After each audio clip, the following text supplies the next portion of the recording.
Il est très difficile de comprendre que ce Fils soutient toutes choses par la parole de sa puissance. Les choses ne s'effondrent pas parce qu'il soutient toutes choses par la parole de sa puissance. Et les choses ne s'effondreront pas jusqu'à ce qu'il l'ordonne, lui. Si tout cela est vrai, c'est quelque chose de très merveilleux pour nous. Nous entendons parler beaucoup de la désintégration de l'univers et de la destruction de ce monde. Il y a beaucoup qui sont très effrayés à cet égard. Si ce que nous est dit est vrai, l'univers et le monde ne pourront jamais s'effondrer avant que Jésus ne l'ordonne. Les hommes peuvent y arriver de très près, mais en un instant tout recule. Cela ne se fait simplement pas. Il en a été ainsi à plusieurs reprises, mais la parole de sa puissance a tout arrêté. Et ce n'est que lorsqu'il dira maintenant que cela soit, que cela se fera. Il soutient toutes choses par la parole de sa puissance.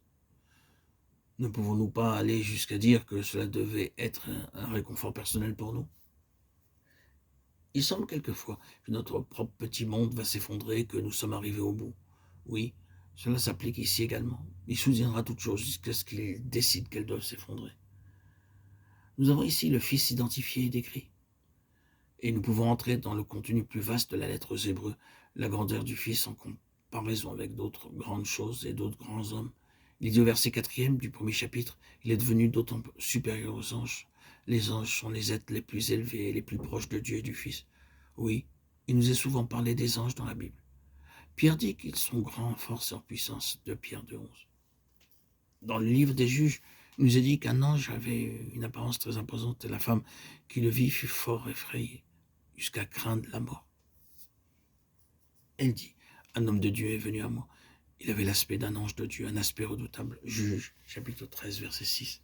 Les anges avaient une connaissance très étendue. Jésus a dit, pour ce qui est de ce jour, de cette heure, personne n'en sait rien, pas même les anges du ciel. Matthieu 24, 36.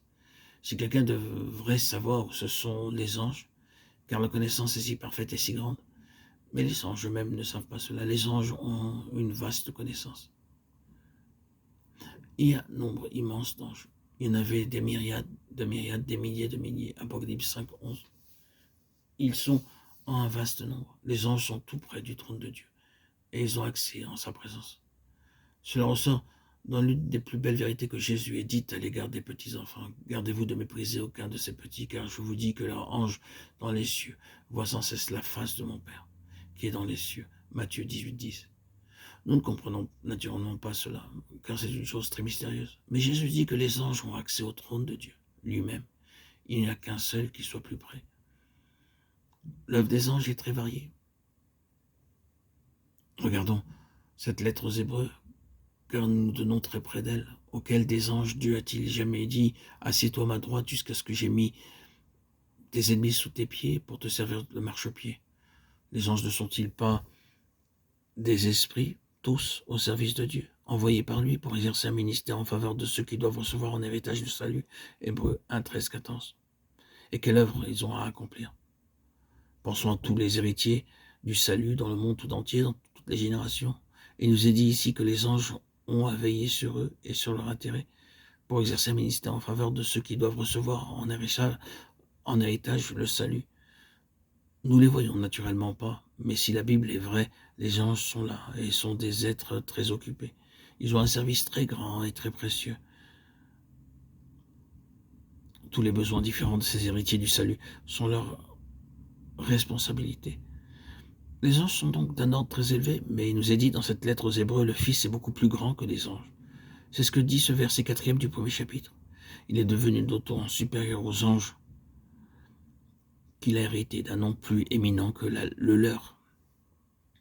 Si nous lisons tout ce que nous dit la Bible au sujet des anges, nous aurons une révélation merveilleuse et nous arrivons ensuite à ce petit fragment où il nous est dit que le Fils qui est Jésus est devenu d'autant supérieur aux anges. C'est là que commence sa supériorité. Et nous sommes rentrés dans cette dispensation-là, la supériorité de Jésus sur tous les anges.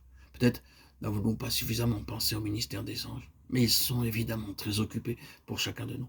Peut-être avons-nous été sauvés de beaucoup de choses parce qu'ils ont veillé très fidèlement sur nous.